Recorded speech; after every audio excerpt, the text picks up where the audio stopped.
নমস্কার, আমি সোমা। আমাদের সপ্তর্ষি অ্যাস্ট্রো গাইড চ্যানেলে আপনাদের সবাইকে জানাই স্বাগত।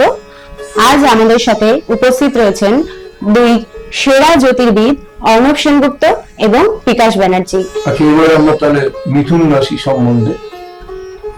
মিথুন রাশির উপরে বৃহস্পতি থাকছে। ওদিকে মিথুন রাশির কর্মস্থানে গিয়ে শনি বসে আছে। প্রচন্ড পরিশ্রম করতে হবে।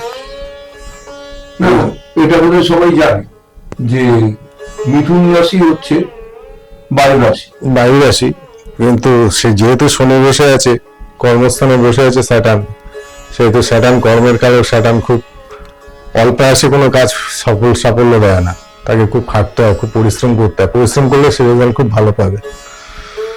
আর বৃহস্পতি যেহেতু বসে আছে এখানে, বিজনেসম্যানদের জন্য মোটামুটি ভালো।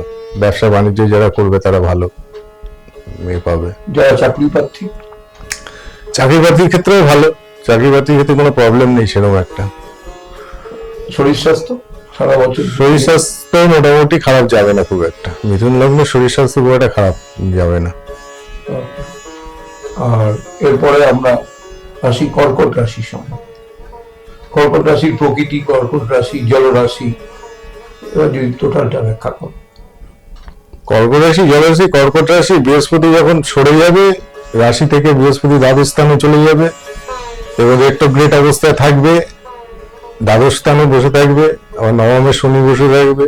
তো বৃহস্পতি সরে গেলে এইখানে কি হবে, একটুখানি শারীরিক দিক থেকে একটু ক্ষতি হতে পারে। তার কারণ বৃহস্পতি যে ষষ্ঠপতি বিদায় লগ্নপতি হয়ে দ্বাদশে যাচ্ছে, কিছু রোগ, অসুখ, ব্যাধি এই সমস্ত সম্ভাবনা আছে কর্কট রাশির ক্ষেত্রে।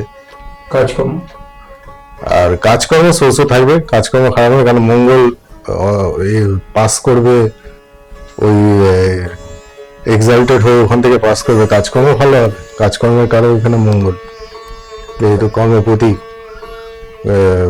কর্কট রাশি। না, এটা ভালো যেমন বলছো, কিন্তু 2026-এর একটা সময় এসে মঙ্গল শনি যোগ হচ্ছে।